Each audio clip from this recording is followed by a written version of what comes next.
Well, good morning, everybody. The local time is 8:49 in the morning. Welcome to Ellensburg, Washington, USA. We will begin our program at the top of the hour at 9 o'clock. The topic today, Western Cascade Foothills. My goodness, had trouble with the phone again.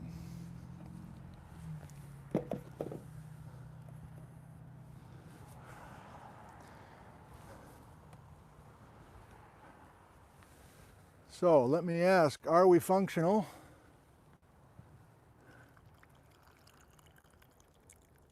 I don't know what I'm doing wrong, but I did something wrong the last couple mornings.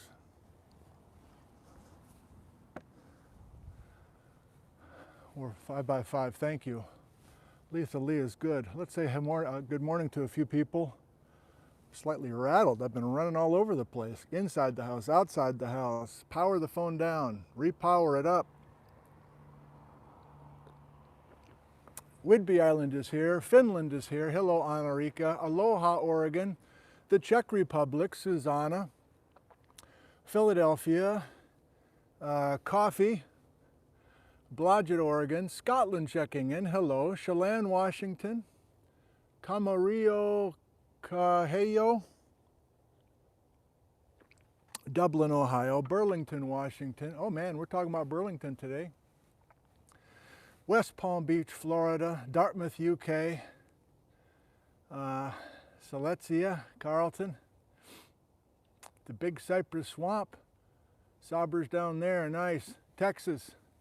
Squim, bunch of regulars here. Renton, Maple Valley, Montreal, hello Natalie. Phoenix, Arizona. Bonjour.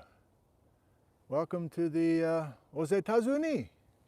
Montreal, that's it for me. Took 3 years of French in college, don't remember a damn thing. Elsie, Coupeville. It's a beautiful morning. The sun is nice and warm. I'm in the front yard, as you can tell. The sun is so low in the sky now that the entire backyard is in the shade. Okay, I got some thank yous. Probably won't start right at the top of the hour because I got a bunch of thank yous, but we are talking about the Western Cascade Foothills today, and the San Juan Islands was last time, and we'll do a quick review because it's important to connect San Juan Islands to this topic today. I'm going to keep my eye on you, make sure that we're doing okay. Let me check the...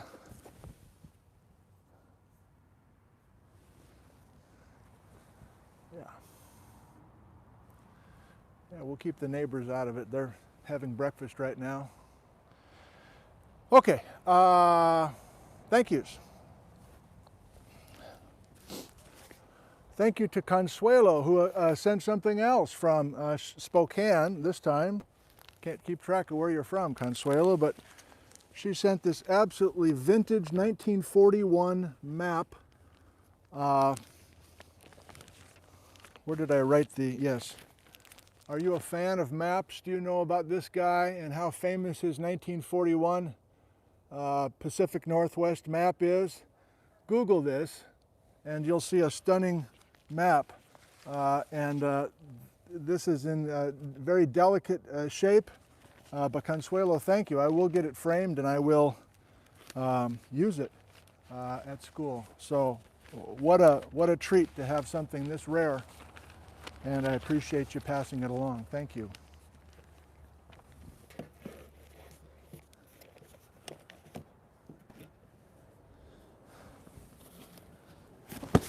Phil from Kitsap Peninsula, if you were an alert viewer in the last program, you saw a big truck with a camper on it pull into the driveway as we were finishing last time. That was Phil. He was on his way fishing in eastern Washington, so he passed along a book, some old maps, some slag. He works at a power plant over in the Kitsap Peninsula, so this is not a rock. This is some slag from his power plant.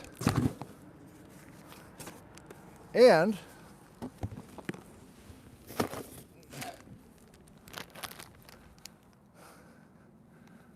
This is a bag of zircons, apparently used in the power plant game, which I don't understand, and he didn't know where they got their zircon, but this is incredibly heavy bag. It's sand, but every grain is the mineral zircon, and we'll talk about zircon a fair amount over the next few weeks. So thanks, Phil. I'm sorry, I'm a little rushed with my thank yous, but I think you'll know why. Old Salty.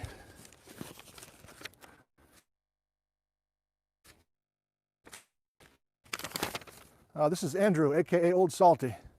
And Nick, a couple of pine wood bowls that I made for you. One for the office, or one for the house if you wish. I used tung oil for the finish to fully cure, hand wash and dry only.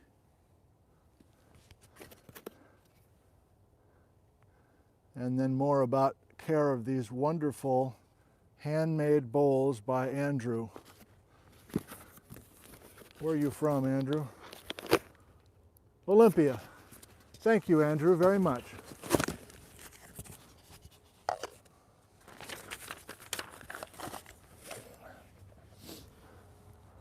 This arrived. Again, thank you for all the gifts. This is from Cecilia the cat, who lives in Portland, and this is to Bijou. So it's a nice card for Bijou the cat. Blurred video, what? Are we okay? Are we okay? I need a few more 5x5s, otherwise I'm gonna... What the heck?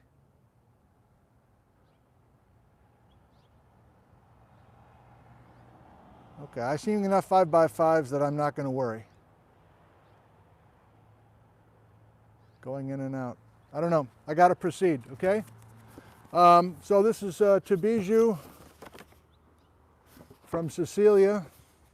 Hello, Bijou. I'm one of your fans from Portland, Oregon. My parents say I am a geocat because when they met me at the cat adoption shelter 7 years ago, my name was Shuckson. That will be in the topic. That will be in the show today. My mom and dad went to the Vancouver, Washington farmers market and purchased some kitty toys for you and me. You can play with Washington and Oregon. Although they didn't have German chocolate cake, they found a key lime pie for you. Enjoy, your fan, Cecilia. With a little signature. So Cecilia, if you're listening, this is a hit already. We broke the rule and we let Bijou play with these. So here is, I don't know what kind of powerful catnip is, but Bijou's acting like a drug addict with these things. This is Oregon. He's going crazy over Oregon. He's going crazy over Washington. Cat toy with catnip inside. I don't know what this stuff is. And key lime pie. I used a key lime pie, and I don't even remember what I was talking about last spring, but we had a key lime pie. And so thank you, Cecilia the cat from Portland. And one more thank you.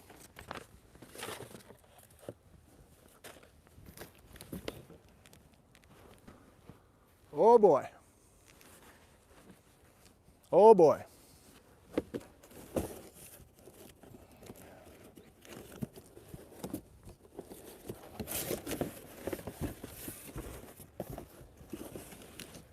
It's so big I can't really do the dramatic reveal for you, but it's in here.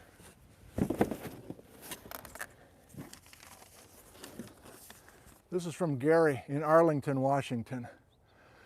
Nice things, nice things, nice things. Thank you, Gary. I appreciate it. As a former UW geology student, University of Washington, you have reignited my interest with some time on my hands because I'm retired. I have enjoyed delving into the rocks in a way that has eluded me for decades. This photo, big photo, was taken about 2 years ago from near the summit of Tomyhoi, Tomyhoi. I looked it up this morning and it's on one of our maps. Tamaoi Peak in the Mount Baker Wilderness. The view looks southeast across many terranes of the North Cascades. You want to see it?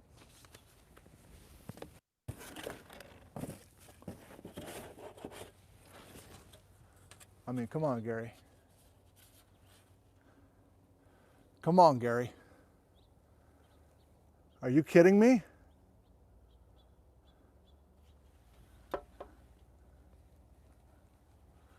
This is going in our house for sure. We just need to pick the right wall. Amazing work by Gary. He's even got a, you're not an amateur, it looks like, Gary, so you've got your own stamp. And we're going to look at a few more. Gary's been sending me some photos with some yellow labels, and so we'll be using a few today, and we'll continue to use some. So this is obviously a very special gift, Gary, and we sincerely thank you for this amazing, amazing stuff.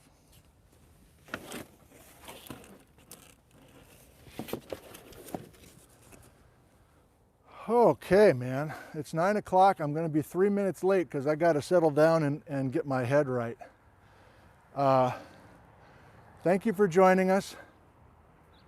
And we will begin in 2 minutes, I promise. Okay?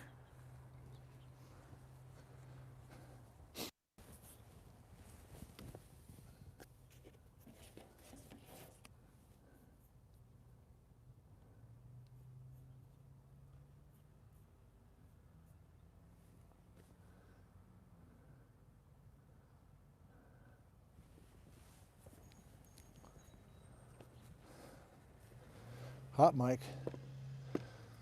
Well, this will be interesting. I'm in the front yard and everything, so we're going to have people driving by and walking by and wanting to chat.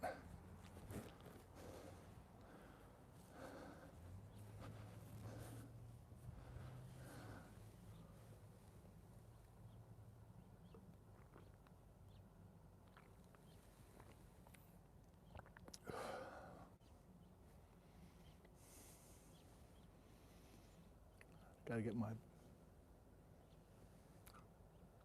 blood pressure down a little bit.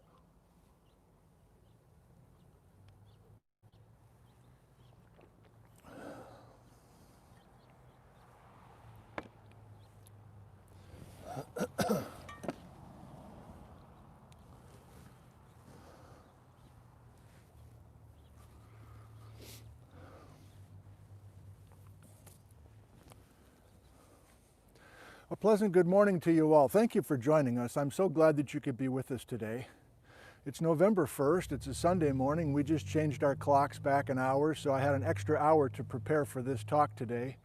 I have learned an incredible amount in the last 48 hours since I saw you last, since I've seen you last, whatever the right grammar is there. And I'm excited to share what I've learned with you. As I've mentioned before with some of these shows, there's a satisfying feeling of relief when I finally can draw things out for myself, go through all these sources and put it together for my brain. And maybe you're a similar learner. So I've heard about the yellow aster complex for 30 years, don't know anything about it. Twin sisters dunnite, yeah, I guess I've heard about it. You know, people will come up after a public talk or something, yeah, tell me about the twin sisters, we just love that area. I'm like, I've never been. They're like, what? Aren't you a geologist? Yes, you know. Typically a male that does that. Aren't you a geologist? Yeah. Haven't you been to Twin Sisters? No. All right, well, I guess I'll ask somebody else. Whatever, man. The point is, there's been a lot of that over the years. And this is an area of Washington that I know very little about. It's not within a day's drive, an easy day's drive. And so it's up by Mount Baker, and our topic is not Mount Baker. Mount Baker is an active Cascade volcano and has erupted many times in the past and will erupt many times in the future. But surrounding that very active Mount Baker are exotic terranes. Ta-da! I still got plenty of fruitcake, man, Dareth. And my analogy this fall has been using the fruitcake as an analogy for this complicated set of exotic pieces of material And to this point, we've learned that some of these nuts are from Asia and some of them are from Northern Europe, and some nuts got rifted away from Canada and they got reattached. And we'll see that some nuts were down in Mexico and okay, whatever. Okay, so we continue with our analysis, with our study of the exotic fruitcake of the American West. So where are we going today? What does this mean, Western Cascade foothills? I struggled with what to call this show. So we got to make sure that we know where we are talking. Did you see the last show, Friday's show? You got some homework to do if you haven't. I don't know, if you're watching this in replay, you might pause this, go back and watch the San Juan Island show, and then watch this one, because we're essentially going to go from the San Juan Islands, where we were last time. We're going to go east. We're going to cross Interstate 5. Interstate 5 goes Bellingham, Everett, Seattle, Olympia, Kelso, Longview, Portland, okay? North-South Highway. And so if we cross I-5 and leave Anacortes, we leave the San Juan Islands, and we start heading into the foothills. Colors are wrong for us here, you'll see in a second. And we approach some of the big boys up in the Cascades. So we're essentially going to the surrounding terrain, AIN, around Mount Baker here. And there's an incredible, complicated mosaic of fruitcake on display, not buried by a lot of younger Cascade lavas. So we're here. We're up by the Canadian border, between north central Washington, which is kind of classically the North Cascades, but we're leaving the San Juans for sure. But we want to take our knowledge that we learned last time from the San Juan. We're going to find some old friends. We're going to take, remember we had our 4 pizza boxes? We're going to follow those same 4 pizza boxes, kind of. 2 of the boxes we're pretty sure we can follow all the way up into the Cascades. The other 2 I'm struggling with, as you'll see. But that's what I mean by Western Cascade foothills. It's exotic terrains, it has to be. But we're not, you know, down by Mount Rainier or further south than that, okay? So as a visual reminder, this is what we were doing last time on the San Juan Islands. And if you recall, we had 4 exotic terrains separated by 3 thrust faults. We're going to see something similar today. There'll be some differences for sure. And of course, there's a whole new... If you just go through all these reports, and I'll show you some of the scientific papers I was using and other things, and go through all those reports, you're just swimming in names. And you're like, I can't keep all this straight. So part of the relief yesterday was going, oh, that is also that. It's 2 names for the same thing. We now have abilities to connect those places. So you kind of simplify it in your mind. At the same time, you realize the unanswered questions that remain, and we'll make sure to address, at least know which are the questions that remain and what are some things that have been cleared up a fair amount. So yes, we'll go back to some of these terrain names in just a second, but that's where we were, and we are heading east across I-5.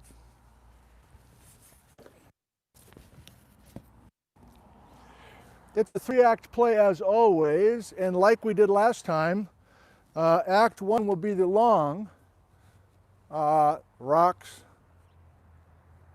histories, potential correlations with other things that we know, depositional environment, kind of a mental picture. We didn't do that last time, but I came up with that this morning. Mental pictures for what we should kind of have vaguely in our mind when we look at some of these rocks. But again, are you hearing me? The first major message? We're going to have 4 terrains again today, and there's a connection, in some cases, with the 4 terrains we had west of I-5 in the San Juan Islands. Okay. Want to go to Mappy McMap? We're only going quickly because the scale is wrong.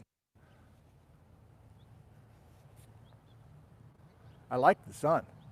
I can see the sun's lighting this up beautifully. So you're like, I don't know, it looks about like what we had before. Is anything new? Yeah. What's new, Patrick? San Juan Islands on Friday. some of those same colors. I'm going to use the same color scheme today as we get into the western foothills of the Cascades. And one of these yellow things is going across the Canadian border.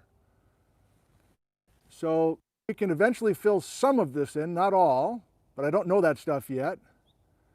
And please notice, I'm only going to address this quickly right now. Please notice how abruptly those colors stop. And there's a reason for that. There's a big old fault. And a little heads up, next Friday, we're going to take a break from the map and do some petrology, some mineralogy and some petrology with an expert. Chris Mattinson's a neighbor of mine. I work with him at the college. Chris Mattinson, he's a metamorphic petrologist, igneous petrologist. He's from Stanford, well-schooled. He's a walking encyclopedia, basically. And I don't know much about metamorphic rocks. And we're going to touch on some things today that I have questions about, and Chris is going to help us on Friday. A week from this morning, we're coming back to the map and we're crossing the fault, and we're going to look for these guys next Sunday. You with me? So there's an abrupt stop to our story today, and some of these guys are going to be on the other side of the fault, but they're not going to be right across the fault. We're going to have to go look for them. Okay. All right, long build-up this morning, whatever. I'm still in the intro frickin' folder. Sorry, Patrick. No, I'm not. Frickin', that's legal. So this is page 11. The Darrell and Marley book, Roadside Geology of Washington, 2nd edition. And you remember our royal blue of Quinellia. You know, we're ignoring the Cascades. We haven't gotten to something called Silesia yet. But we are now inching our way into the hornet's nest. And these guys, Marley, decided, well, we'll just call it the North Cascades terrane. But, you know, we're going to break out all sorts of stories coming from this squiggly green area. So that's where we are and where we will be for quite some time. Took us to November to get there, but we're there in case you haven't been clear about it. I'm not going to go back to square one, but I'm just going to remind you of the format. We had our strat columns for Stikenia, Cache Creek, and Quinellia, collectively called the intermontane superterrane. They accrete to North America 170 million years ago. Still up in British Columbia, a similar looking strat column. I like this format. It's kind of a mixture between detail and also kind of some just general stuff. And so Wrangellia and Alexander terranes collectively, what have I got here? Collectively called the insular superterrane, accreted or added to North America roughly 100 million years ago.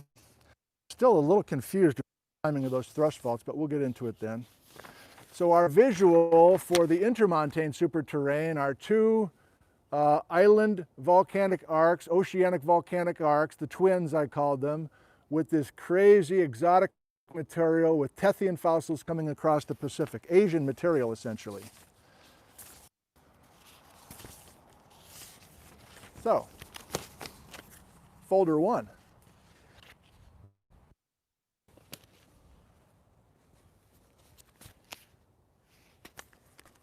Let's look together. Oh God. So this is how I work. I'll share with you my sources. They are roadside geology books, they're video programs, they are scientific papers from 50 years ago, scientific papers from 5 years ago.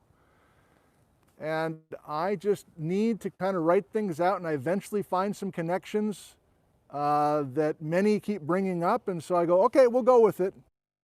I hope it's to you that almost everything we're doing here is not 100% agreed upon by everybody.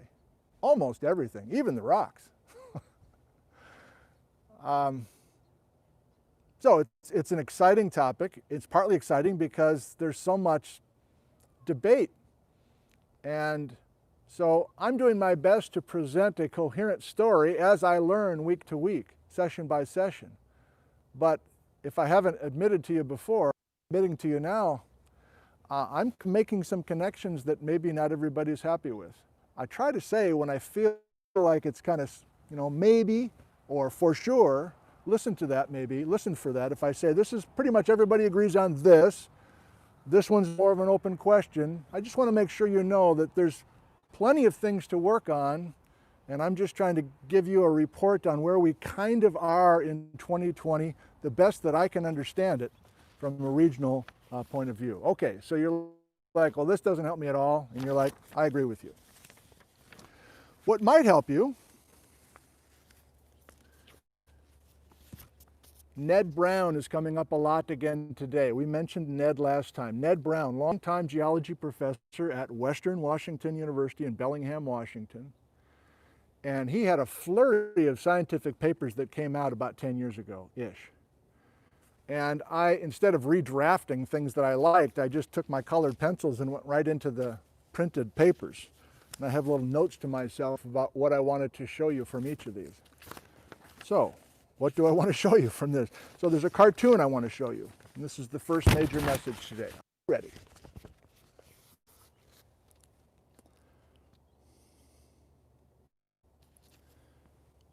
The colors, at least, look familiar from last time. There's our 4 frozen pizza boxes, our 4 naps with 3 orange thrust faults. Did I color orange? I forgot to. 3 orange thrust faults in between them. And Ned is helping us see that we can continue following the 4 pizza boxes into the Cascades, the Western Cascades foothills. And your eye is probably drawn to this. Not everybody agrees that Rangelia, our friend, remember Jerome Levin and the Carmoutzen basalts and that thing, the large igneous province, not everybody agrees basement for much of this, but that's what Ned chose to do.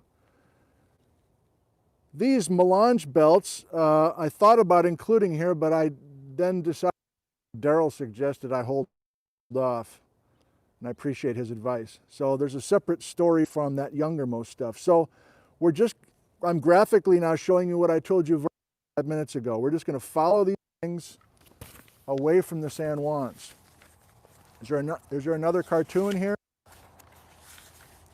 The neighbors are new. Last Sunday morning, they were out helping me pick up all the papers. Half of them were in their yard. I'm going to hold off on that one. So they know what I'm up to out here. Hopefully they're out of the frame. Yeah. You ready for a more complicated, accurate cross-section, side view showing that same general concept?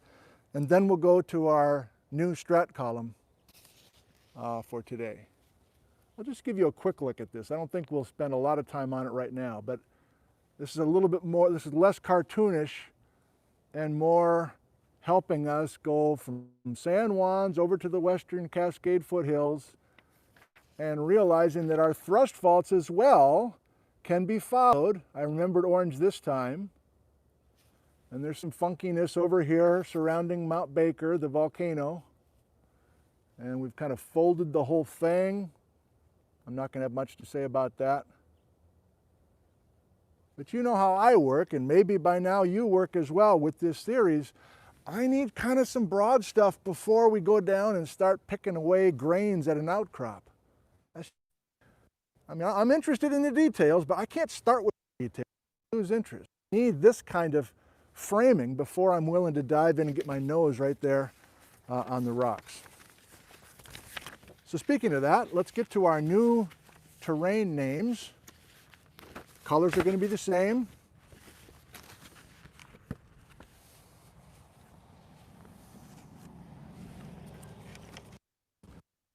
Boards by Dave. So here's last time.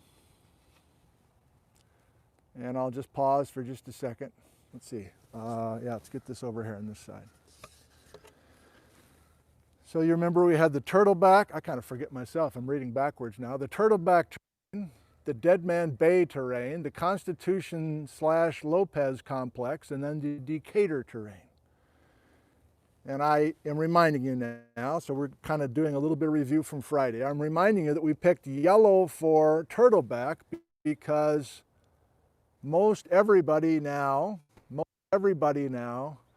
agrees that that's Alexander terrain material. I'm not going to go get the map again, but you remember the Alexander terrain. It's up in BC. It's heading up through the slice of the Yukon. It's even up in southeast Alaska, the Alexander Terrane. What was the origin of the Alexander Terrane? Where in the world is the Alexander Terrane coming from? I'll wait. Morning.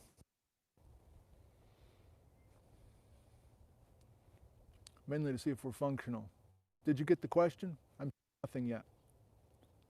Where did the Alexander Terrane? Thank you, Kyle, Sean. Yes, correct. Europe, Northern Eurasia, correct. So this is the stuff that came through the Arctic, and we made that point last time. Same question for you here. What was our correlation for the Dead Man Bay terrane, also part of the San Juan Islands, because of those Tethyan fossils? I think you're still talking about this, right? So this is Cache Creek, this is Alexander, this is Cache Creek. Where did the Cache Creek come from? Other side of the Pacific, correct? Asian material. It's kind of weird to think of it that way, but I mean, this is European stuff, this is Asian stuff that's now sitting in the middle of all those beautiful islands in the Puget Lowland. Okay, and then I'll pick up the pace. We remember these two guys got heads, meaning that they're just thin slivers of probably much larger exotic terranes. And where did that basement material go? If there was a whole section of ocean crust, where did it go? Is it here someplace? If this is a big section, somebody asked about how thick these really are, but this is what we had. Okay, good. So, the reveal for today's show, more buffering, I don't care. I really don't. I can't focus on that. Everybody says there's buffering. What if I switch to cell coverage? Okay, we're switching to cell coverage. Okay, I'm on data now. I'm not on wireless. Is this going to be any better? I'm talking to you in a controlled voice. I have no voice inflection. Will Farrell. Okay, well, I'm sorry there were problems before. Let me do this very quickly one more time. These are the San Juan Island terranes that we talked about. We decided this was Alexander from Asia. This is Cache Creek from Pacific. These two guys possibly are more local, but we're not sure. There's a volcanic island story here. Okay, great. Let's go to the reveal.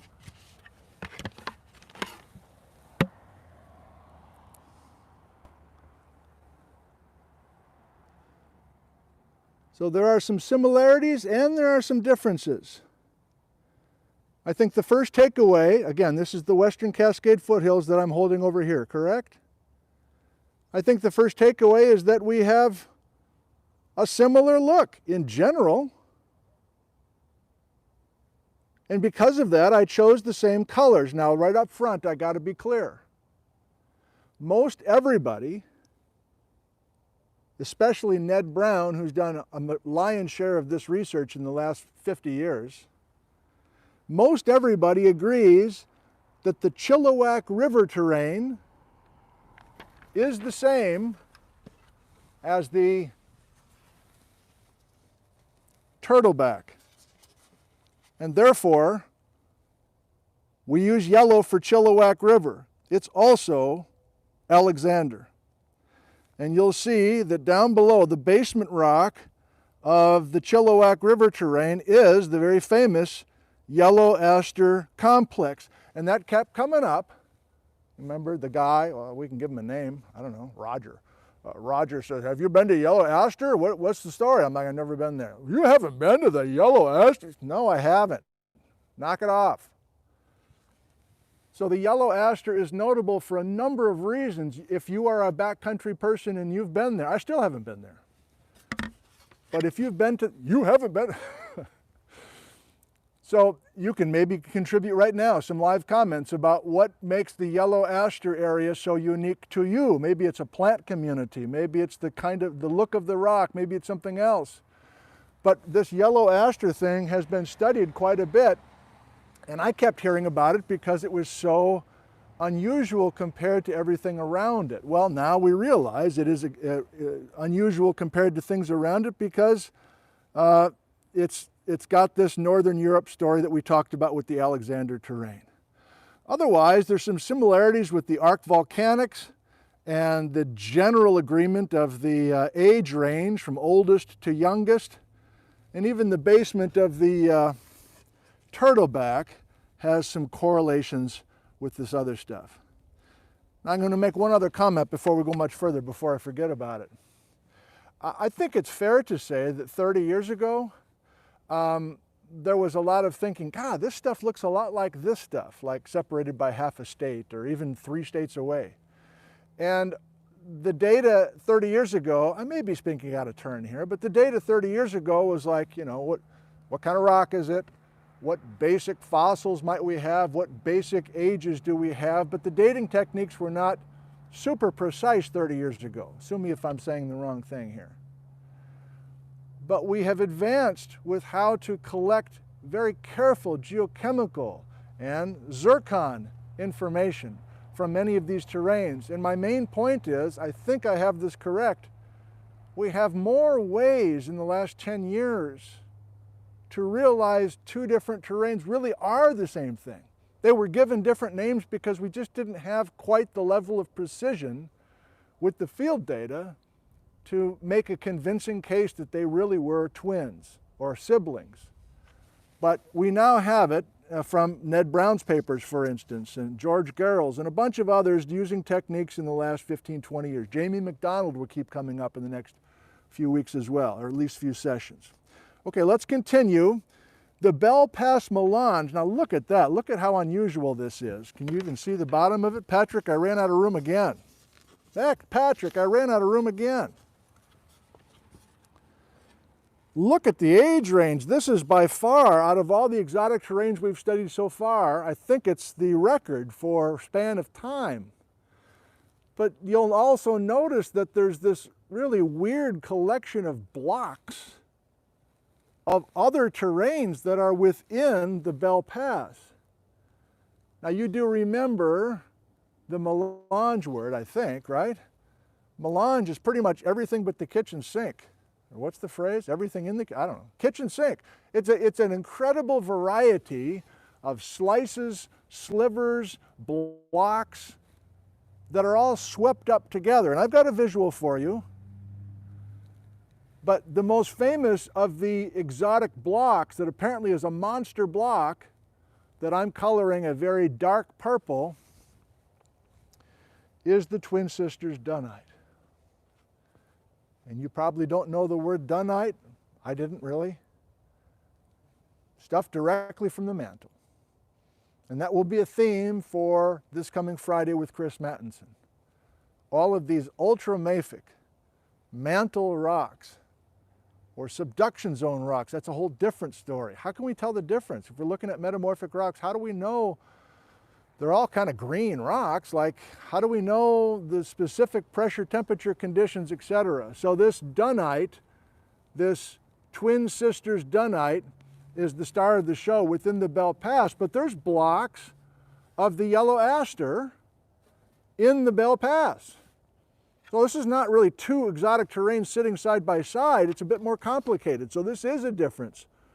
In the San Juans, we really didn't have mixing of the terranes. They were just kind of thrust on top of each other like those pizza boxes, as I was telling you.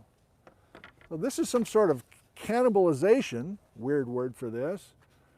It's kind of, this stuff is being swept up from different places, including neighboring terranes. Okay.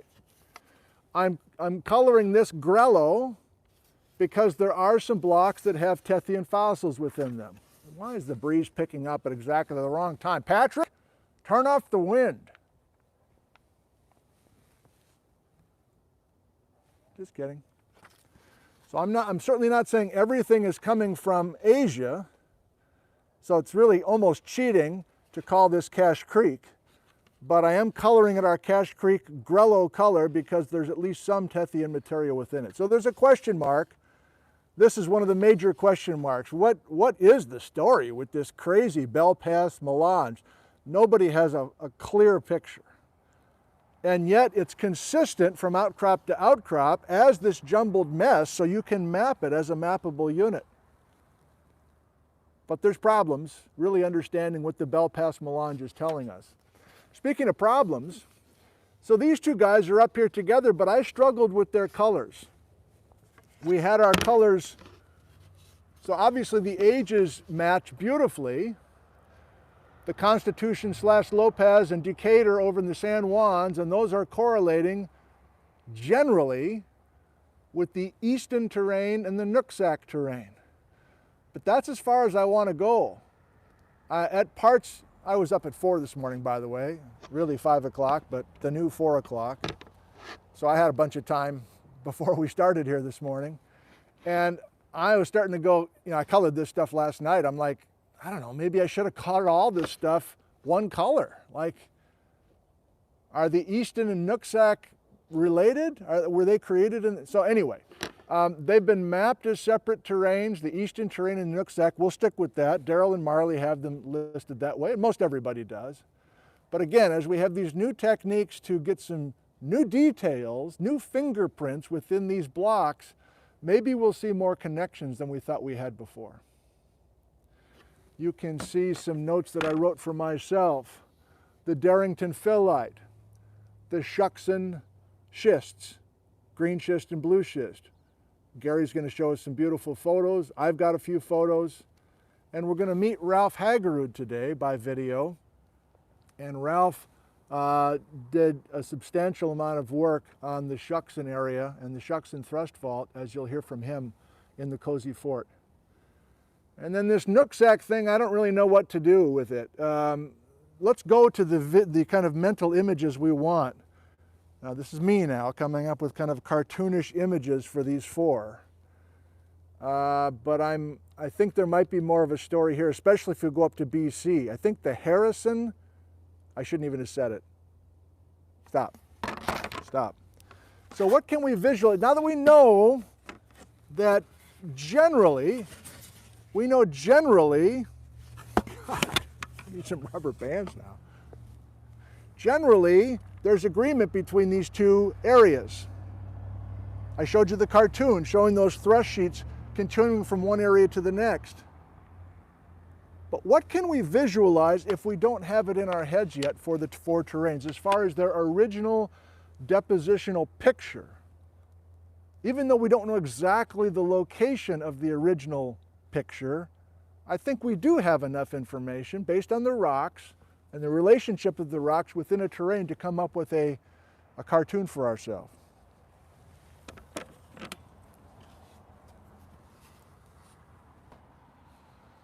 We'll see if this works for you. Same color scheme. I'm reminding you the Chilliwack River today links beautifully with the turtleback from Friday. From Europe, this old basement crust is the stuff from Europe. Remember, we made the connection with the red sandstone coming from the famous James Hutton area in Scotland, and there's some limestone in the Ural Mountains that has a correlation here. So most, not all, most think that there is a Eurasian origin for the basement, but then as this stuff got rifted away from Eurasia and made the long journey through the Arctic and arriving offshore in the Pacific, there was volcanic activity, a volcanic arc built on top of that basement rock. And the coral reefs, limestone, are I picked this up from Marley's book, are the limestones that are being used for cement, concrete Washington, firmly in the Chilliwack River terrain. Okay? Look at this oddball here. Again, I don't have a lot of detail for you because I'm just showing you kind of a generic jumbled mess. Like if this is truly on the scale of an ocean trench out in the water somewhere, I think we were visualizing this as a submarine subduction complex for the Cache Creek, let's say. But as I was reading more and more of these papers, I'll share the papers with you in a second, I'm starting to wonder if some of this melange is more local. I mean, we have to be near this guy to get blocks of this guy into that, right? So you can see how this is a struggle. The Easton terrane, you're like, oh, is that like the town Easton? Yeah. Yep, that's next Sunday. But there's plenty of Easton terrane in western Washington. And today, the eastern terrane is Darrington phyllite and Shuckson green schist and blue schist. You're like, what's the difference? That's Chris on Friday. But it's important to note that if we go back to the protolith of what those rocks used to be when they were created originally, it's a simple, I think, a simple deep ocean scene. Deep ocean sediment becomes the phyllite when you heat it up and pressurize it. The old ocean floor basalt becomes the green schist and the blue schist. Got one memorable photo from Gary coming in a bit with his boot in it, looking at some of this blue schist. And finally, not very confident at all with the Decatur correlation with the Nooksack. Not sure about that. That's probably just me saying that. I'm not sure anybody even said it. But I'm just wondering, you know, remember we were in San Juan's, we were wondering, like, is that Fidalgo thing? Is that Stachynia? Is that Quinellia? I mean, we have talked about some island arcs. Unclear, but apparently a hallmark for the Nooksack is a bunch of sands and even pebble conglomerates that indicate some turbidites, some underwater landslides tumbling down the slopes underwater of one of these island arcs. Okay, is this helpful? This is almost helpful for last show as well as this show, as far as, I don't know if you had some of this in your head, but it was helpful for me to do that. So now that I've shown you kind of a cartoonish connection cross-section wise, I don't know if I've shown you many maps yet, have I? Using the same color scheme. So the last thing we're doing in Act 1 is asking ourselves, why does this paper keep flipping on this chalkboard, on this clipboard? But also we're asking ourselves, what is the map pattern? Like, where can I find some of this stuff? I've given you a couple of little clues, but I've got more clues coming right now. More than clues, they're maps. So I will use this a fair amount. This is a very well done compilation. It's called Field Guide 49. This is from the Geological Society of America annual meeting in Seattle, held in 2017. So if you watch some of the Nick on the Fly field episodes this summer, I kept bringing this thing along and using it when I was banging on some rocks. And I'll talk more about those. They're all on my YouTube channel from this summer. But this is very current work and very helpful work to me, and hopefully to you as well. So let's go from that crazy wide scale on Mappy McMap. Let's go from this scale where we can barely see anything, and let's zero in on this area that we're discussing today. So we'll start with kind of so we're coming out of we're lowering our hot air balloon. We're looking down from heaven. We're getting a little closer to the ground now. So this is from Jamie McDonald's paper that looks like this. Jamie McDonald and others. I don't know, can you read this with the shadows? Jamie's a geology professor in Florida, of all places. And he comes out here, this is his area of expertise, at least one of them, the Central Cascades and the North Cascades. So you should be able to find these papers, or maybe somebody will link to some of these papers in the comments below, but we have some hardcore people here, and you can handle some of these papers now, I think. You probably could before this series. All right, so here's little Nicky Zentner with his colored pencils.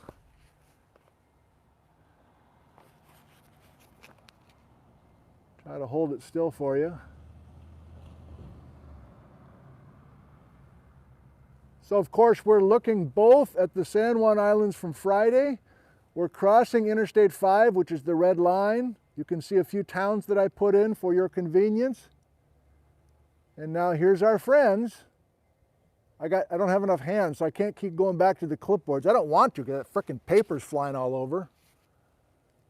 But I remind you that the green is the eastern terrain. The light purple is the Nooksack. I'm not telling them in order, by the way. The Grello, if you can see a little bit of Grello, that's the, what is it? Bell Pass Melange. The dark purple, actually Jamie has it as black. I'm going to use dark purple for the Twin Sisters Dunnite. And then the true yellow is the, what? Drawing a blank. What's the yellow?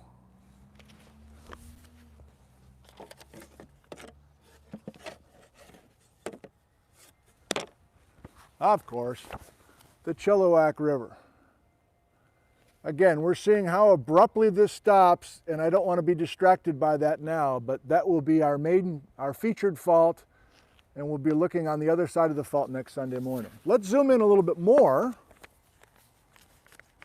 Oh, did you see my backyard on this?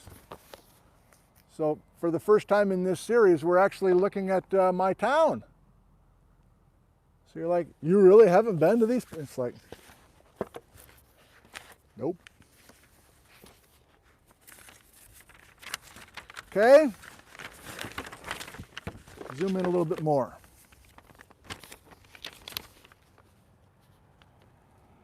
Kind of the same look, but a little bit different now. Andrew, or David, I'm going to use your clipboard.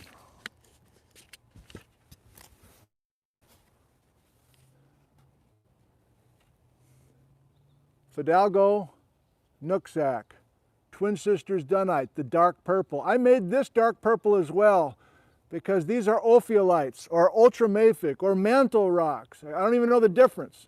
Again, that's Chris on Friday. But this business about black or a very dark color is conventional for these ultramafic deep rocks. Orange are our thrust faults, the pizza boxes, and then we're coming over here as well. Notice the white is Mount Baker with a bunch of glacial ice on it, so it presides over this whole thing. What else did I include? Oh yeah, Mount Shuckson will come up in a few stories later on in the Cozy Fort. That's within the eastern green schist. The Shuckson thrust, which Ralph will talk about briefly, is the thrust fault that bounds the eastern terrain with the, take your pick, a bunch of that yellow stuff. I looked up Gary's Peak. That beautiful photo that he gave me as a gift was taken from, I can't say it, that peak and looking to the southeast, he said. So you saw that gift he gave me. Those don't look like foothills to me, you say. I agree with you. So it's maybe kind of weird to call this whole area the foothills because it's quite rugged relief once you get up in this country, but we'll stick with it. Town of Darrington, Darrington Phyllite. Okay, we're ignoring these melange belts further to the south. Let's zoom in one more. I've got those colored pencils down to the nub, bro. So the reason to go this tight is to look at some detail and also to look at how complicated some of this cross-section material is. The pizza boxes are pretty screwed up. It's not the simple naps that we talked about in San Juan's. So I don't want to go crazy on this, but Mount Baker, the active volcano, all this white is glacial ice. You can see the thrust faults, the orange things much more clearly now. And if you are a geology fan, you know how to go from a map to a cross section. So this is a side view. I drew a couple stick people on to remind you that this, and a beautiful sun like we have right now. So it's a trick for some mentally to go from looking down from heaven on the map and looking at the same area from the side so that you can see what the relationships look like underground. And this line right here, A to A prime, that's the line that you send a metal plate down that trench, pull the metal plate out, and look at that geology underneath the ground. So you can see how the yellow aster, a portion of the Belle Pass Melange, is kind of out there by itself, kind of hanging out.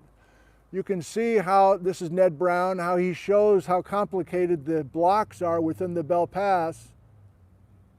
And then here's this crazy block of mantle that somehow gets into this Belle Pass Melange. This thing is actually within the Belle Pass Melange. You getting the stuff you came for today? Did you have any idea what we were doing today? Me neither. Okay, it's 9:45. We're pretty much done with Act 1, but that's okay because Act 2 and Act 3 are going to go quickly.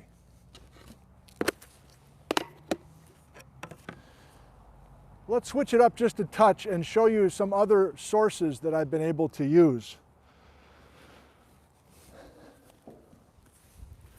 Of course, you might have this handy. This is Roadside Geology of Washington, 2nd edition. Daryl's not watching live today from the Mojave, but he's anxious to look, he says, and he sent some comments after our last show as well. So Marley chose some slightly different colors, but they call this the Western Domain. I didn't want to call this show the Western Domain. I didn't think that was specific enough. But there's Mount Baker, and they're kind of even green, kind of ish for some of that material. And then here's the look in your book on page 110 and 111 at the cross section, showing pretty much what I did. Now notice these pizza boxes, these thrust faults are, well, that's Act 2, but I'll say it now. They're kind of thrusting away from North America. That's kind of a surprise, isn't it?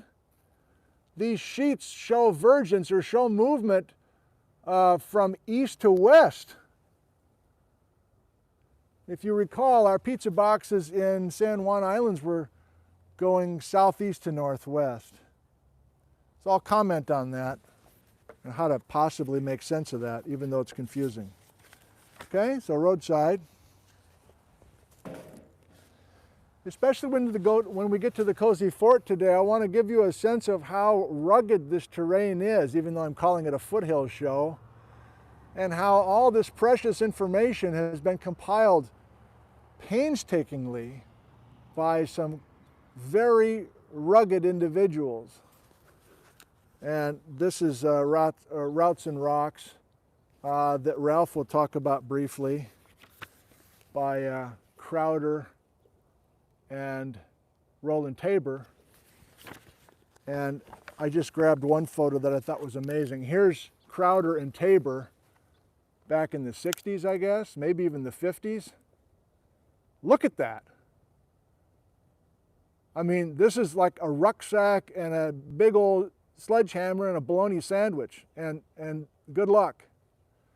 So the fact that we've been able to come up with as much as we have from the field maps that have been compiled over the last 50, 60, 70 years is truly astonishing. I have a question for you. I don't know anything about Bob and Iris Spring. I keep seeing those photos and those credits of I assume they were brothers. Is there a place I can go to get all those Bob and Iris Spring photos in one place? Occasionally I see some stuff from like Central Washington and the Yakima Canyon and other things as well. Hey man.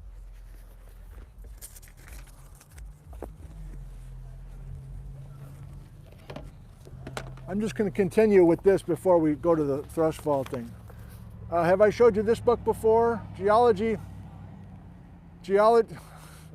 bad mistake, front yard. Geology Underfoot in Western Washington by Dave Tucker. The precious few times that I have been up in the Mount Baker area, it's been with Dave. And I've been on geology hikes with him, just public hikes, and I just signed up. Liz and I went up there a couple times.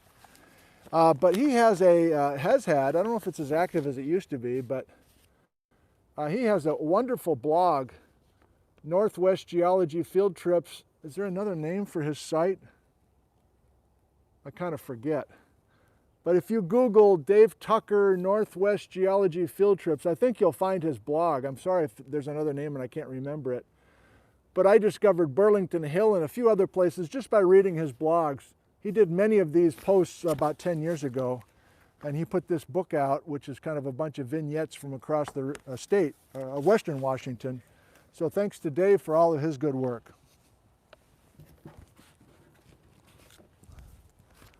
I don't think we need to spend a lot of time on this, but we're back one more time to Joanne and Maurice. No, just Joanne and the Cannings with these wonderful maps. We were talking about these when we were building much of the intermontane superterrane.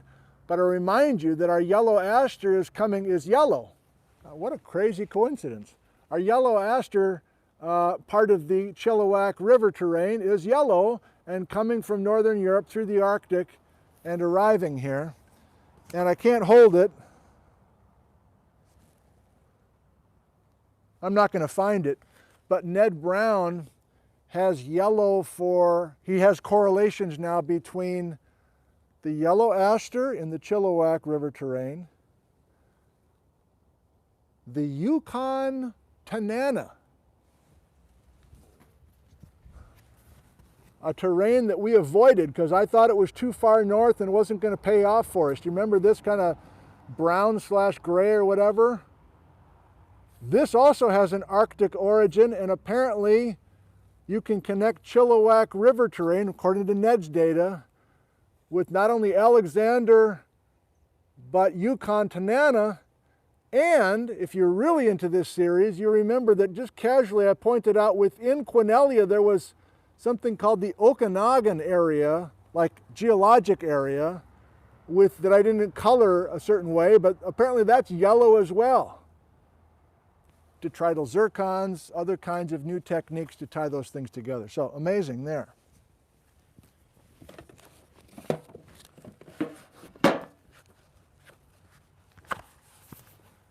I'm just going nuts with all these resources, but I feel like it's important to show you where I'm getting some of these stories from. We're going to meet Ralph Hagerud in just a second in the Cozy Fort, and he's a co-author of this Geology of the North Cascades, which we will use quite a bit in the next few shows. There's Roland Tabor again, same guy from that Routes and Rocks book, and here's Ralph. And Ralph wrote an amazing piece, pretty much updating everybody on what we knew about the North Cascades in the mid-1990s before his career was switched to Pleistocene geology. So we'll use this a fair amount, but from Ralph and Roland's book, I just took the colored pencils and colored right in the book. So here's our look. That looks familiar, doesn't it? It kind of looks like our frozen pizza boxes, our naps separated by thrust faults on the San Juan Islands, but this is the Western Foothills. There's our new friends from today. And if you're thoroughly wide awake, you can see that the pizza boxes are in different order here than they were on the San Juans. Yeah. Isn't it true? I'm just thinking of this right now. Isn't it true that in the San Juans, the last show, didn't we have our two yellow guys in the bottom two? And then green and then purple, right? So there's four clear terrains here, but they're in different order. And you might go, well, that's weird. Are we sure those pizza boxes can be correlated? And I'm like, well, there's complications. We've got some broad folding through the Mount Baker area. That's one complication we did not have in the San Juan Islands. And then how about this? Oh, sure, you want to put Chilliwack River terrain on top of Nooksack? Well, that's fine, but please be aware that we have good evidence in the mountains, these guys say, that Chilliwack River terrain was folded completely on its head. So obviously there's lots to work out. I think Dwight, is that his name, Dwight? I think Dwight Crowder's wife, I'm assuming, or maybe daughter, Anne, did a bunch of beautiful drawing. And here she is drawing Ralph in his younger days. And we're going to visit with Ralph in his backyard from just a couple months ago. Ralph Hagerud. And this is more in line with a couple of photos that Gary's going to share with us today, but we've got our rugged world. Again, I think this is Ann Crowder making these wonderful sketches, and then Roland and Ralph putting some of our terrain material through the photo, and then me taking my colored pencils and using our colors.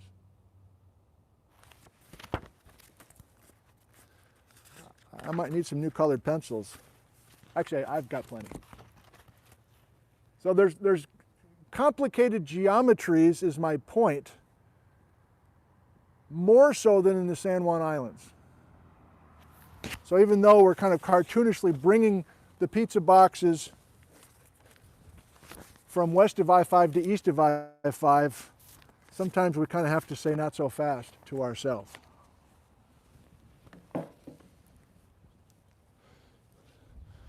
Seems like I'm stalling. I don't mean to, but I'm just using all this stuff I have over here.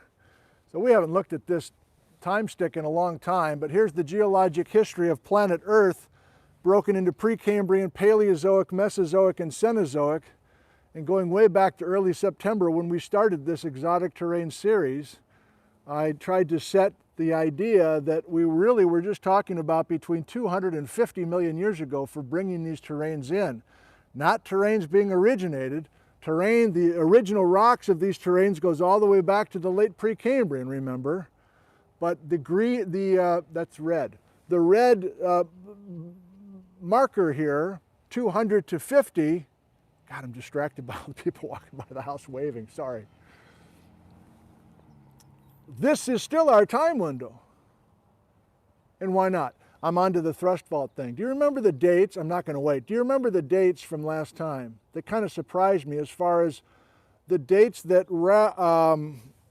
that Darrell had with his students from the University of Washington when those thrust faults were active and stacking those terrains up in the San Juan Islands. When did that begin and when did that end? The answer is 100 to 84. That was very specific and very clear. And was mentioned more than once that there's just 16 million years of action to stack the naps in the San Juans. If you stack the naps on these thrust faults, you're going to build high ground, you're going to have uplift, you're going to have metamorphic activity tied to that, and eventual erosion of the top of that thrust stack, contributing to the Nanaimo group, which we will discuss later on. Well, here, which is more Ned Brown's work than it is Darrell's work. You know, both Ned Brown, Western Washington University, Muffler Boy, both Ned Brown, Western Washington, and Darrell, University of Washington, have spent many, many decades in these areas, but they haven't really collaborated much on these papers. So we kind of have two research groups as I understand it. And there's plenty of agreement with main messages. Eventually in December, we'll see one major difference between Darrell's group and Ned's group, Ned Brown's group. But another difference is just a little bit on the timing of these thrust faults. Ned has a wider range of ages as far as I could tell. Now maybe that paper's too old to be relevant anymore. But instead of 100 to 84, that was Darrell's thrusting ages, Ned starts earlier. Hang on, Patrick. Ned starts earlier. Not by a lot, but it's crucial to me because I'm still trying to figure out how us plowing into the insular superterrane roughly 100 million years ago, what can we say about the timing of this thrust faulting? So Ned wants, from his work in the foothills, 115 to 85. You're like, okay, so that's like 100 to 84, 115 to 85, isn't that about the same? Well, I don't know, it's almost 20 million years more, isn't it? And again, if we're using just one basic date for the accretion of insular, which is Rangelia and Alexander, adding on to west coast of North America, if this starts as early as Ned's group says it does, then maybe we are stacking up some of these naps as we're getting closer to insular. So to me, that's a major part of this. And I know it hasn't all been figured out, but I'm, especially with Karin's work, et cetera, I'm trying to kind of take some of this field data and connect it with something more broad timing-wise like that. Okay, I kind of half spilled what I wanted to say about the thrust faults, but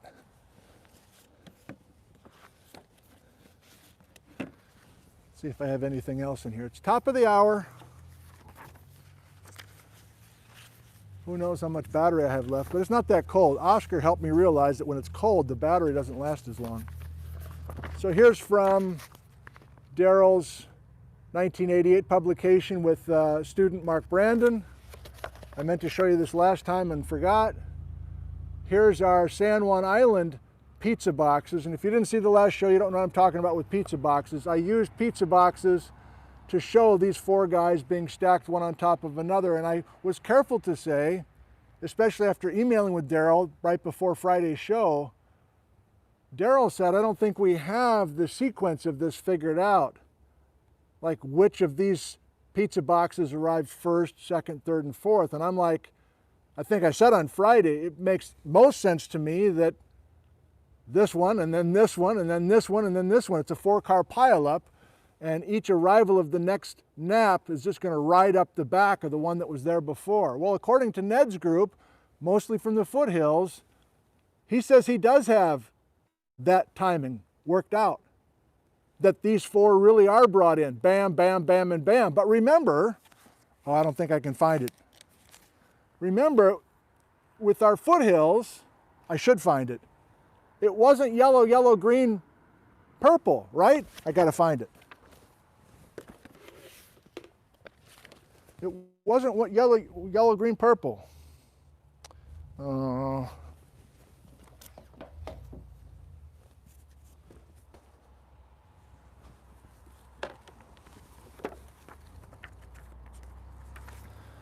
Will he be in the backyard? Will he be in the front yard again? I wonder. There's too much distraction for me. Maybe not for you, but for me. Gosh, sorry. I can't find it easily. I want to say, though, one thing. As I've read more and more and got some help from Andy and Cleellum and Daryl a little bit, it's starting to look like most agree about the timing. No, most agree about the model for these naps.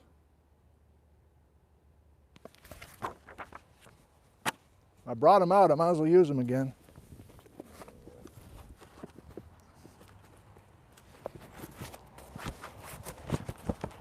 A nap gets shoved up on, maybe on, we're in the Mount Baker area. Bring a nap in. Bring the next nap in. Send it up the thrust fault. Earthquakes, earthquakes. Remember, Ned says this is starting 115 million years ago and continues to happen until 84, 85 or whatever. Here's what I want to say and then we'll get off of this. Both Ned and Daryl's groups are seeing, in other words, they agree that this stacking of the naps is not happening in Washington. It's happening someplace further south than Washington. This is really our first time to really seriously think about taking terrain material and sending it north, which of course most famously is the Baja BC concept. But as I understand it, Ned is not a huge Baja BC person. In other words, he doesn't want almost 2,000 miles of translation north. But even Ned sees the stuff has to be further south, as you'll see why next Sunday. But what I'm trying to say is that this business of pizza boxes being crashed together and sent up on these thrust faults is not happening in northern Washington. So it's a two-step process. You get your thrust sheets arranged like this, definitely a compressional story, but the second, now you're looking at a map, but the second thing is we're going to send these things north from somewhere and have them arrive in northern Washington. I'm still working on that idea, but I think I can see how we can make it. I can see it right now, actually, on how we can make that work a couple weeks from now, how I can help you see that two-step process. So more coming on the thrust sheets regionally at some point. Okay, what's Act 3? Oh, it's going to be very quick because here's where I fall asleep.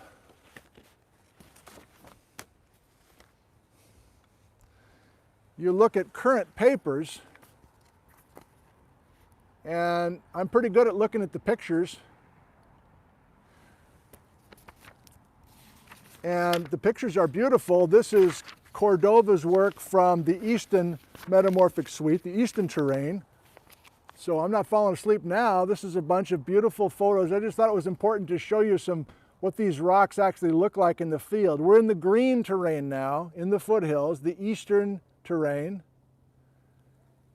And then again, these guys can bring some of those rocks back to the lab. They can make a thin section. They can put the rock under a microscope and get what's called a photomicrograph.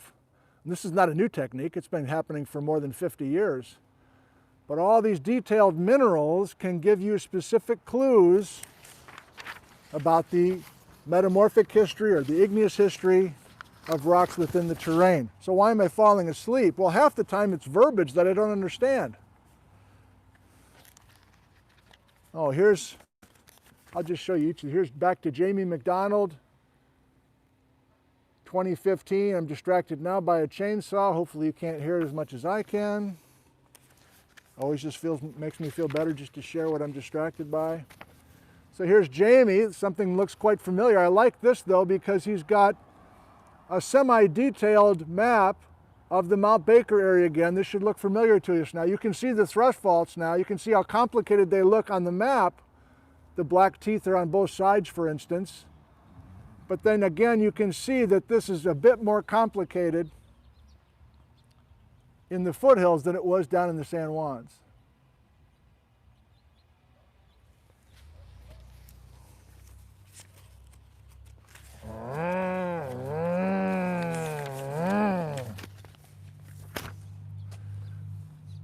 Now,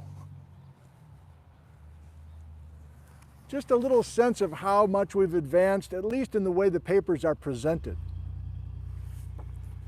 1963 paper, the first major study, as I understand it, of the twin sisters dunnite by Reagan. Let's look at what he published in 1963. Well, here's his map. I'm not laughing at him. I'm just saying that it was a simpler time. We presented this stuff with hand-drawn maps, kind of like I do. I'm a child of the 60s, I guess. But Donald is having some of those dunnite rocks of the twin sisters sliced thin and put under a microscope, and he's telling us about the mineralogy. More twin sister papers. People from around the world now coming to study this twin sisters ultramafic massif, the dunnite. This gal, Virginia Toys from New Zealand, she's coming to study this rare thing. Now here's the part where I fall asleep, because we're deep into the world of stuff I don't understand. Photos of the twin sisters dunnite. Is it kind of an orangish red? There's a lot of iron. Photomicrographs of the twin sisters dunnite. As far as I can tell, it's 2020, is it not? I still don't know the age of the twin sisters dunnite. Like, no, don't even have a guess. Please correct me if I'm wrong, but I kept looking for a date somewhere and nobody's got it. They'll tell you all you want about strain history and all sorts of detailed kinematics as they go, oh my God, look at this. Like, what am I looking at? I have no idea.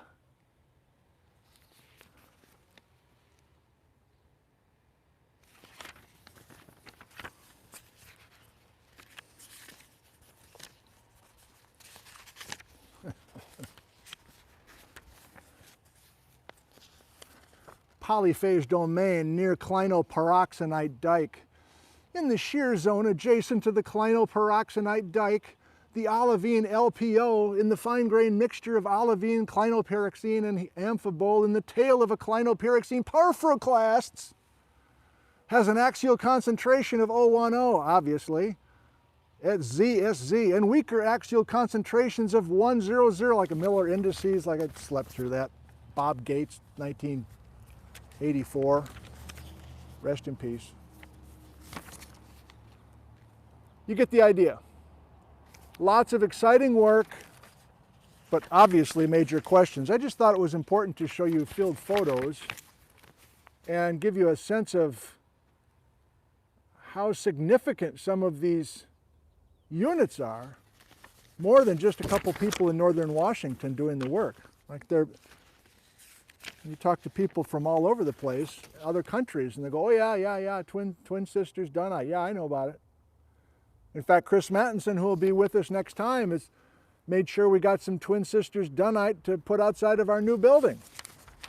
And Chris is like, what do you think? Pretty exciting, huh? I'm like, yeah, I guess. I've heard of the twin sisters dunnite, I don't really get it. He's like, you haven't been to the... All right, I'll just show you one. Liz Shermer up at Western Washington University has recently published a paper on the yellow aster complex. Remember, the basement part of the Chilliwack River. Again, just yellow aster, beautiful photographs, all sorts of new analytical techniques besides just breaking the rocks open. With detrital zircons, which I barely understand. But confirming her paper, confirming that it is an Arctic story with the yellow aster. Okay, it's time to go into the Cozy Fort. Thank you for your patience. Cozy Fort by Steve.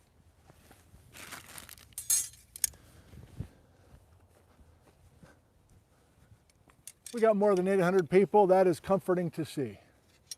There are times when you're in the middle of this and you're like, gee, is this even working, first of all? Like, is the thing shut off or not? Secondly, is anybody following? Then you watch the replay and you're like, okay, well, that worked out all right. But I gotta say, it's rare when you do a show, when you do a live stream, it's rare in the moment to feel like, oh, this is working great. I don't know, it just always feels like you're kind of walking through molasses or something. And then you know, Liz just went hiking today up at Ingalls Lake with a bunch of snow, I think, but whatever, she's with some friends. But if she's home and I get done with one of these, she'll go, well, how'd it go? And I'm like, I don't know, maybe good. I can't tell. So I always watch the replays. I always look at all your comments. In fact, that was another comment from Daryl, who said, enjoyed the show on the San Juans, and that means a lot coming from him because he's an expert. And he said, all your viewers were asking the same damn questions we've been asking ourselves for the last 50 years. So you guys are on top of your game.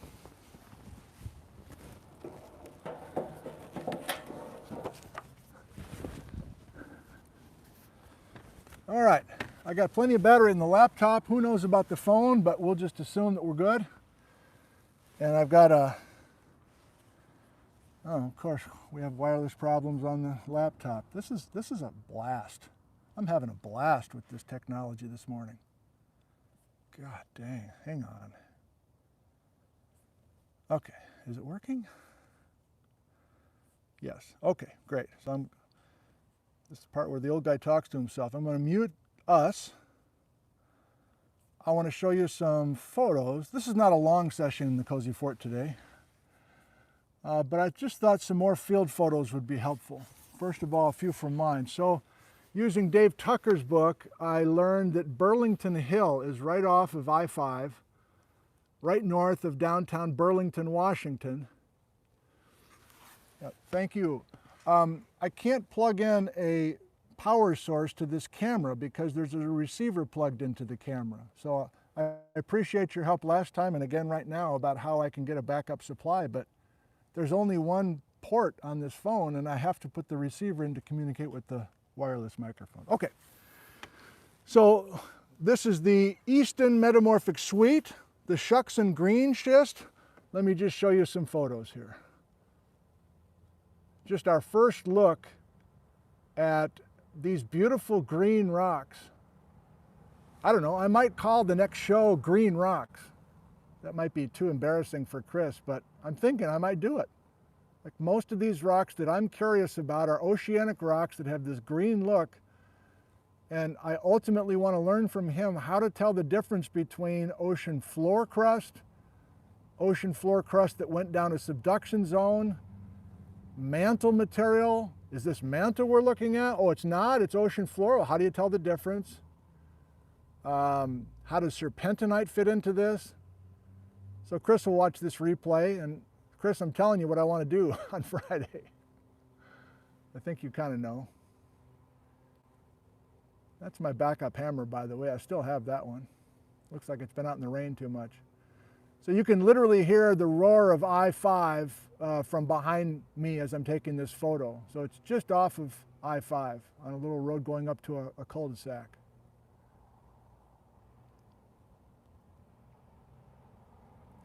And then Gary, you remember Gary from early in this show with the beautiful gift. Gary has been sending me photos with these majestic yellow labels, and I love them. And so I contacted him a couple weeks ago and said, hey, if you got time, would you mind sending me a few more of those? Especially if they are terrains that we're going to be talking about. And Chilliwack terrain, there it is. You can see how rugged the area is, but there's our eastern terrain. So yellow and then green, right? Ignore the Straight Creek Fault until next Sunday, please. How about that? We're in the eastern terrain. Blue schist, green schist, what's the difference? Chris will help us. Gary even labeled his boot. Nice job there, Gary. So retired person, hikes a lot. It's just, I think it's important to get help from guys like Gary to help us see that, you know, if you're watching this in France or something, you're like, okay, I guess I'm learning about some exotic terrains, but these places are just jaw-dropping and, of course, intimidating if you're trying to get around Shuxon green schist in the foreground. So thanks again, Gary. Can't thank you enough, and there'll be more yellow label Gary photos in the weeks to come.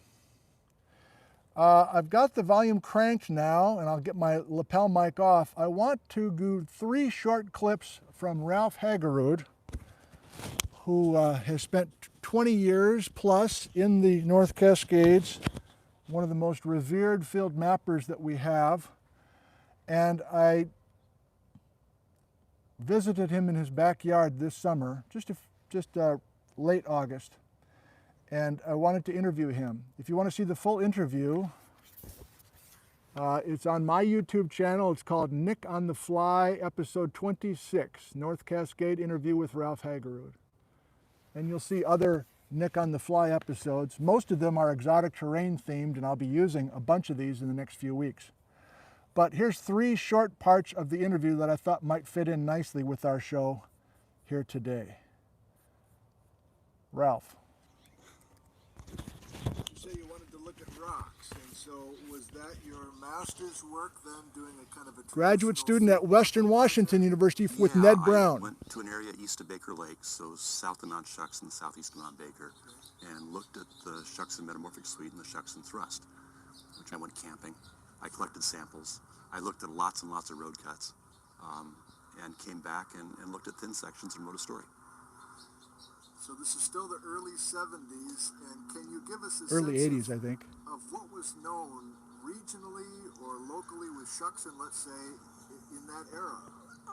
Plate tectonics is just starting to become accepted. Yeah, and Ned had bought into plate tectonics, and Ned had also worked on rocks like the Shuxon, was very intrigued by them, and was running a campaign of his own work and students' work on the Shuxon, and I was part of that. Ned had not cleared this with Peter Mish, and that was a source of some friction with Peter. But that didn't matter to me. I wasn't at the University of Washington. You weren't at the time. At the time. Yeah. And so I was just happy to go look at pretty rocks out in the mountains, and didn't think a lot about it. And still I'm interested in how the Earth moves. I mean, the part of geology that most intrigues me is that the Earth changes shape with time. Yeah. And as geologists, we can see that. And so I consider myself fundamentally a structural geologist. Not a very good one, but that's the part that intrigues me the most. And so I wanted to see how the shucks and thrust worked. And I learned nothing about that in my master's thesis, but that was the goal I had going in, was how do big thrust sheets work? What are the mechanics like? What do you see on the outcrop that lets you know how these work? And I think the shucks and thrust, we still don't understand that very well. Oh, interesting. So you continue. So Ralph's a soft-spoken guy. I can't crank the volume anymore, but we'll try a couple more of these. And again, I think it's worth your time if you're interested in this topic to listen to that full interview. It's like 45 minutes or something. Here's talking about his collaboration with Roland Tabor, as I was mentioning earlier. Ralph and Roland putting together an amazing, well, I'll let you describe this one, Ralph. Let's jump ahead just briefly to this 2009 map. Was that kind of what it appears to be, which is kind of like, okay, we've been at this a few decades, kind of this is what we know, and here's the map to show the entire North Cascades in one big hunk. Yeah, it's a summary of two careers, much more Roland's than mine. Okay. But Roland did his dissertation under Peter Mish also in the North Cascades. Wow. And started work, I believe, in the mid or late 70s, mapping the North Cascades at 100,000 scale. Initially for reactor safety concerns, because there was a lot of putting reactors in the Columbia, and we need to know what the earthquake hazard is, which means we need to know the geology. And also as sort of, bedrock's important because we might find copper and gold in it, so let's get a better sense of bedrock geology. And he began a program of mapping the North Cascades at 100,000 scale, so half inch to the mile. This is Roland Tabor we're talking about. And began in the Wenatchee area with the Wenatchee quadrangle, and proceeded to march through the 8 quadrangles of the North Cascades, summarizing, compiling previous geology, and doing the field work and the dating, the analyses to tie it all together. And it's an amazing body of work because it's 6+ quadrangles, Yes. or actually probably 7.5 quadrangles, all with the same set of eyes, bring it together. And the North Cascades are probably as complicated a piece of bedrock geology as any place on the planet. And say this is, most of Roland's career, he worked other places also, but it's where he spent the most of his time, and much of mine. And this was a synthesis and summary. Well, so that's where we're headed. Do one more. Thank you. Talking about their publication and some nervousness by the Mountaineers publishing people back in the early 1970s. Regional story and being able to lump a few ideas here and there about what's out there, because as you heard, if we're trying to deal with, what did you say, something to Nome? Nicaragua to Nome, I like that. I mean, we can't be too far in the weeds or we're not going to get anywhere, and so this kind of connection, this sweet spot between the gory little details and something too broad that's not going to do justice to Let Ralph talk. So you got another famous Roland publication, also from the Mountaineers. Oh, sure. And I don't know if I learned about this book in high school or as an undergraduate, but this book is something I've aspired to ever since I knew about it. And this is Peter Mish's copy. It's a wonderful book. I recommend to anybody who loves the North Cascades. And this was written by Dwight Crowder and Roland. Okay. And Dwight was a colleague, I think a little bit older than Roland, and helped bring Roland into the survey. And it's not a geologic book. It's a go explore them. It's a route book Yes. for mountaineers, Yes. telling geology along the way. Well, kind of like Fred Becky. I mean, that's a whole nother. Yeah. Okay. And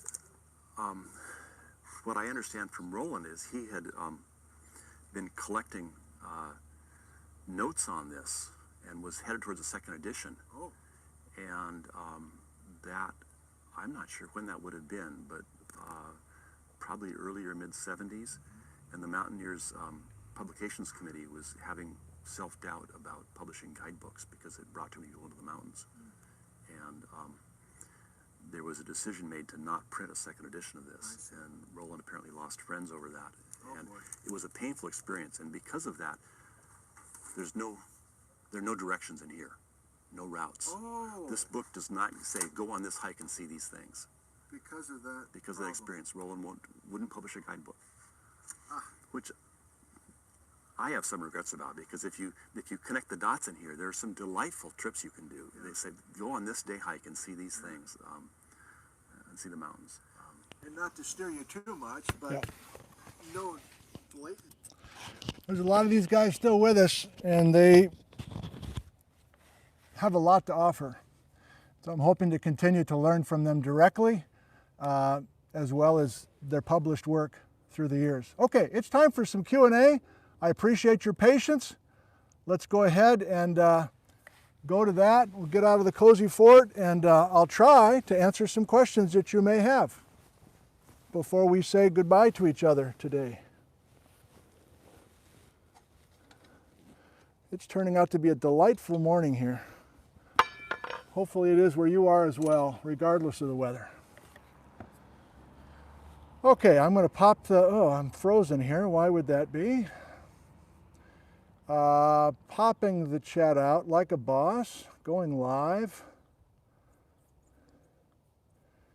And I'm looking for uppercase questions, and we'll try to motor through a bunch of these.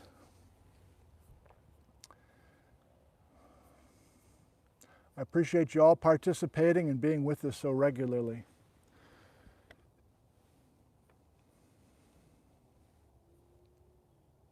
Stephen, is the reversal of the sequence a result of recumbent nap sequence as seen in the Swiss Alps back home with Nick, with anticlinal structure caused by the Cascade plutons? Well, a couple things to say. Thank you, Stephen. Have you noticed that I've ignored any kind of magmas so far, any sort of plutons? Remember early on back in September, we said a complication was all these magmas that were invading from below and chewing up or eating up a bunch of terranes. So for simplicity to this point, I've ignored plutons, even if the plutons have come up during our thrusting time. At some point, probably sooner than later, I'm going to need to start including the plutons because they help us with a bunch of this story. In the case of your question, Stephen, I think it is likely, yes. Recumbent naps, meaning that you've got a pizza box that then gets folded on its head. You're basically, I don't want to do it. I want to, but I don't want to. Take my frozen pizza box and fold it like warm taffy a few times. You can get some very interesting and perplexing geometries that way. Charles, what keeps the continents from being subducted? In Geology 101 land, Charles, I teach that continental crust on average is 70 kilometers thick, and it's made out of lightweight minerals compared to ocean crust, which has minerals that are heavier in specific gravity, and also the ocean crust is far thinner. So if you take continents which are thick and lightweight and collide them with ocean crust, which is thin but heavy, it's the ocean crust that's going to subduct every time. Lindsay, why is the scale, wait a minute, scroll. Hang on, Lindsay. Why is the scale so fine in the North Cascades? Could similar details be observed in British Columbia? Excellent. I had the same question that I emailed to everybody in my inner circle the last couple of days. I haven't gotten a satisfying answer yet. I even asked this out loud on Friday, I think. Why are these British Columbia terranes so frickin' big And why do we just have to get down to our hands and knees to look at some of these scraps down here? I'm working on that question. I don't know if I'll have anything satisfying by December, but it does seem odd to me. Is this more of a question of just amount of work? Like Peter Misch and all these University of Washington people going in there and kind of carving out their own name in the wilderness and, you know, creating all these terrain names? Is it just a question of how much work was done in the North Cascades over the last 70 years? And it just looks this way because it's been sliced and diced kind of by the mappers? Or is there just as Lindsay says, is there just as much complicated detail up here and I just haven't found those maps yet? I don't know. We'll leave it right there. Great question. Joe, Slick, are the pizza boxes the same as Rangelia and the others? I don't think so, Joe, but that's another good question. I need to learn about depth, and I don't know if we have the geophysical information that we need to get a sense of depth for certain terrains versus others. I'm skipping ahead now, but I've been reading Eldridge Moore's papers from the early 1970s, and we may comment on him as soon as next Friday. And in there somewhere he says, look, I think people are talking about these terrains as much bigger things than they really are. They're not that deep, was his point. They're a bunch of naps, basically. They're a bunch of pizza boxes and not, I don't know, refrigerators. So I'm working on that one as well. Thank you. Pat, what is the mechanism creating the Puget Willamette lowlands? My gut reaction, Pat, is the Puget Willamette lowlands are the result of pretty recent subduction of the Juan de Fuca plate. And we have a subduction complex at the Olympic Peninsula, which is a range. We have a much bigger range, the Cascade Range further inland, and then we have this basin in between. Beyond that, I don't have a good answer. David, has anyone determined how fast these chunks of terrain would have to travel to arrive in northwestern Washington from Europe or Asia in the time window expected? These are all excellent questions.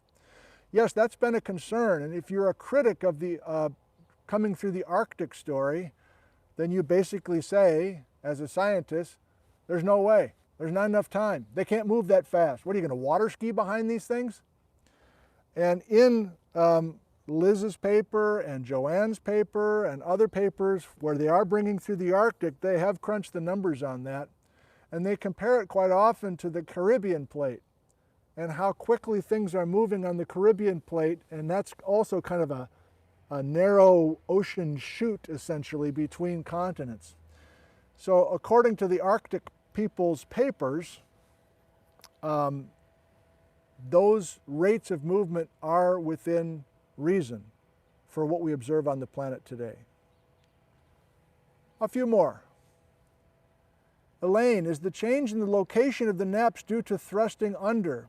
Don't know that, Elaine. I'm just sharing, and I'm still it's kind of half-baked in my head, but I keep reading that this two-step process of creating the thrust sheets to begin with somewhere and then moving all the pizza boxes as a unit north is a thing. But you're wondering about the change of locations due to thrusting under. It's a challenge for us to document that this two-step process is real, and then it's an even harder question to reconstruct which plate was moving what direction to create the thrusting that you're thinking about. Zig, let's wait on the Baja BC. It doesn't start till 85 million years ago. Too young for our stuff so far here. Joe, already answered one of your questions, Joe. Jeff from Vinman's Bakery, you gotta love it. Are the Western Cascades part of your focus next summer or just north? Jeff's remembering that the whole reason I'm doing this exotic terrain series is to teach this stuff for the first time seriously, because I'm involved with a group of scientists starting next summer who are going to be doing work in the North Cascades, Jeff. So I don't think they're going to be in the western foothills at all, but I don't really know. Just to be safe, I want to learn kind of the I've been saying North Cascades, but I want to learn this whole thing and potential correlations from Alaska to Mexico, and then I want to focus a little bit more specifically on their areas. All I know so far is they're going to be spending a lot of time, this is Mike Eddy, Stacia Gordon, and Bob Miller. For the next few summers, they're going to be, I know for sure, on Highway 20 over Washington and Rainy Pass, but I assume it's much more broad than that. A couple more and we're done. Rick, could the naps have come in at the same time? I guess so, although, you know, all 4 pizza boxes coming in together and then just kind of doing a little bit of thrusting at the end. I'm not going to be able to find it, but Ned Brown talks about his local field data to say, well, the Chilliwack definitely thrust first, and then I can't think of the data that he has or the reasoning that he has, but according to him, he has evidence that there's specific time windows for each, or the boxes didn't all come in together. But I guess it's possible without knowing much more than that.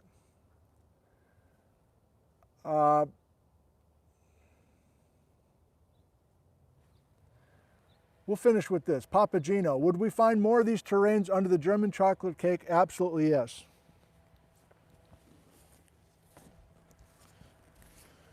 So if you look at a place like the San Juan Islands, it's mostly exotic terranes at the surface, and that's a glimpse, direct glimpse, a direct observation. You can vacation, you can work, you can anchor your sailboat right on one of these pieces of the fruitcake.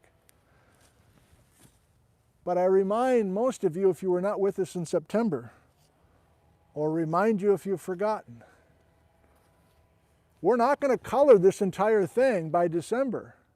We're not. And the most famous place that we're never going to put any colors is right here in southern Washington and northern Oregon. We know nothing, and I mean nothing, about the exotic terranes that are beneath that part of the Pacific Northwest. And unfortunately, that's right here. It's right, I'm looking south right now. From here down to Bend, Oregon, we don't know anything about the fruitcake that is beneath the enormous pile of flood basalts. And that's just bad luck. And I don't think we'll ever learn anything about that. The closest we got was drilling for oil and natural gas and bottoming out in some rock that's below the German chocolate cake muffler buoy. But even that was not obvious terrain material. Same thing for other white areas. We're not going to color them. There's too much stuff burying the terranes. But there is, especially up in British Columbia, enough area to see the terranes without a problem. And then we make hay while the sun shines, as we used to say back on the farm. A toast to you.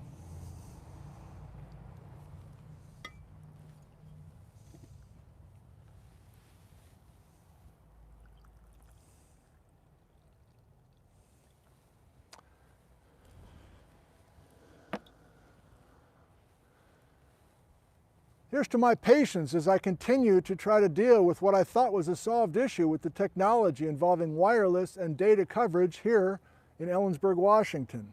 Here's to me. What? Here's to you and your health, your mental health and your physical health in the coming weeks, shall we say.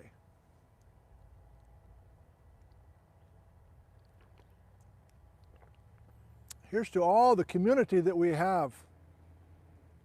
A virtual community, an actual community, like Chainsaw Boy's part of my community. I love him from the bottom of my heart, even though he annoys the hell out of me right now. Sorry, Patrick. Here's to you, Chainsaw Boy.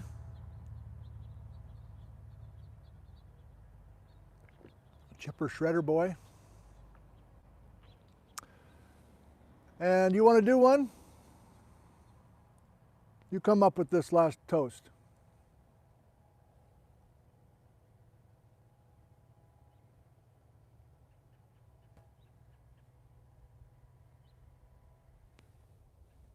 Here, here. Sunheit.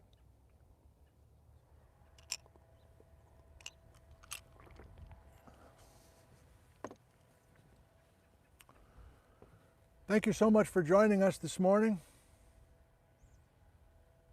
The next time I see you will be Friday, this coming Friday at 2 p.m. Pacific time.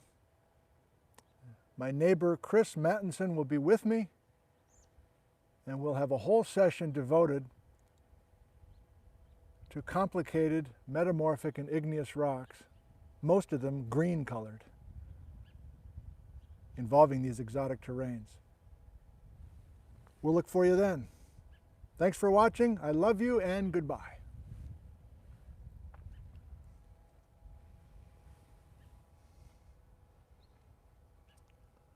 Coming in hot. Index finger. White X. How much did this cost? Data. Oh. Goodbye.